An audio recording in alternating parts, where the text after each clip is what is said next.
Hello everyone, welcome to my YouTube channel. I'm Desviana Lestari Anggiri Subakti, SMBS student of IPMI International Business School, Jakarta, Indonesia.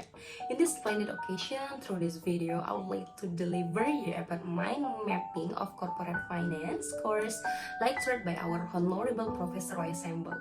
Do you know what? I have a favorite punchline of Professor Roy Sembel that he has given us in the class. What is that? It's okay to make mistakes, it's okay to have bad day, it's okay to be less than perfect.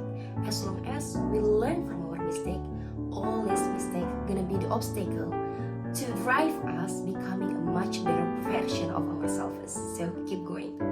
Okay, hereby I would like to tell you about the content of our learning process.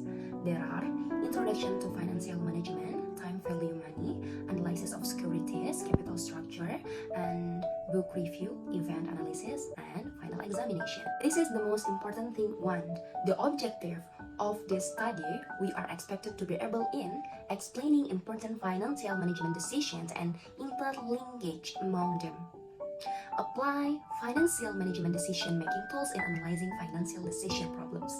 Exploring and evaluate opportunities to create financial value to firms and investors. And then utilizing logic of corporate finance to improve participants' decision in order to business-related situation. And then demonstrate ability to discuss in a structured way hot issues that emerge in business or finance media. Okay guys, all those things are the introduction for my mind mapping. Okay, keep watching. Firstly, I will talk about financial management.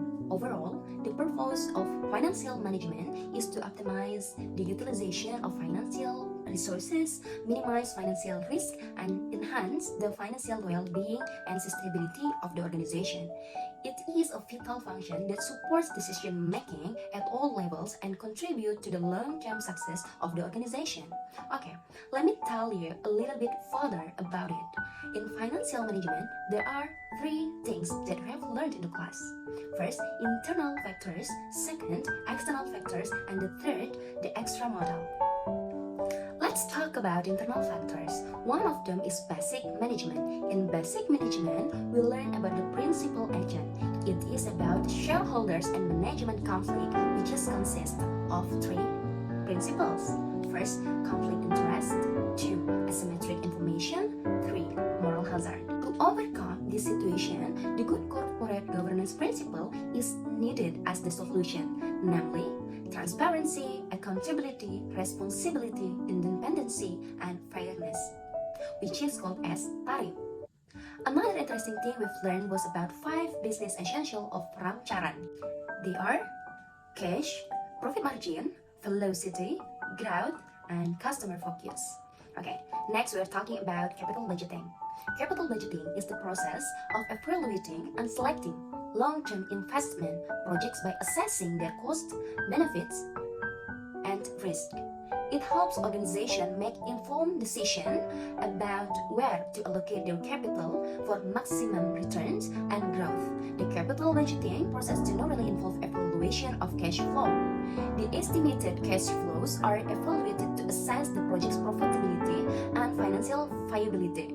Techniques commonly used for evaluating cash flow include net present value or NPV, internal rate of return or IRR, payback period, and profitability index or PI. These techniques consider the time value of money and provide insight into the project's potential return of investment. Okay, let us move to the security analysis. Security analysis refers to the process of evaluating the value and risk associated with investment securities, such as stock, bonds, or derivatives.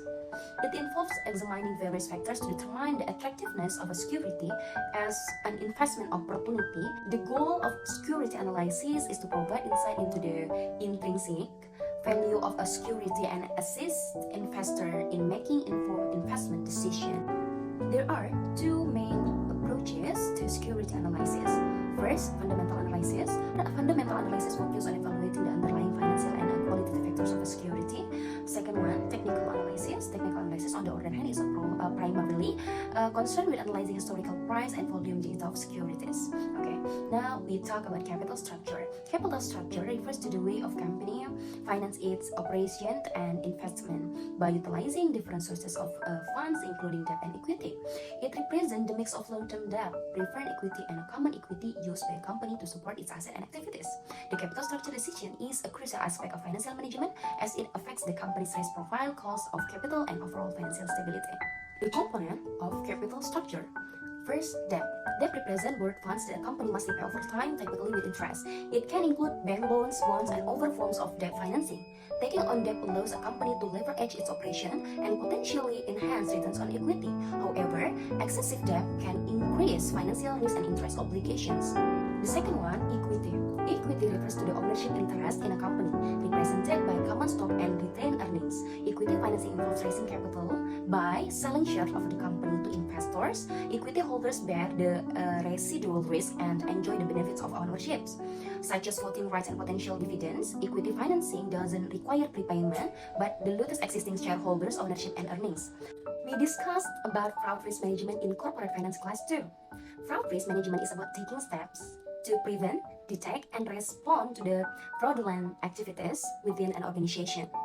It involves, first, identifying and assessing the specific risks of fraud that the organization may face, putting measures in place to prevent fraud, such as strong internal controls and training employees in ethical behavior, implementing systems to detect signs of fraud such as mentoring and data analysis, establishing clear channels for supporting suspicious of fraud and investigating reported incidents, taking appropriate action to address confirmed fraud cases, including disciplinary measures and legal proceeding if necessary, and continuously monitoring and improving fraud prevention and detection.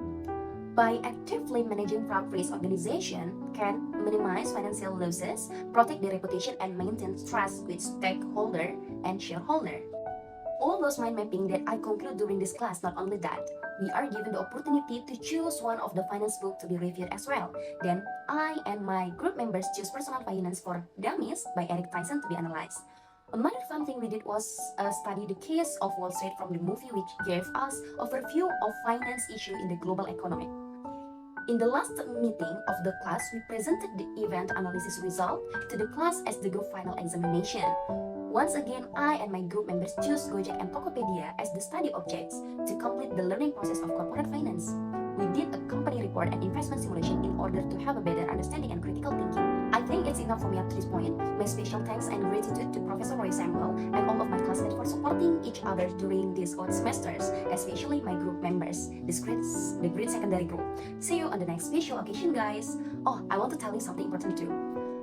Walt Disney ever said, all our dreams can become true if we have the courage to pursue them. Keep going and fighting.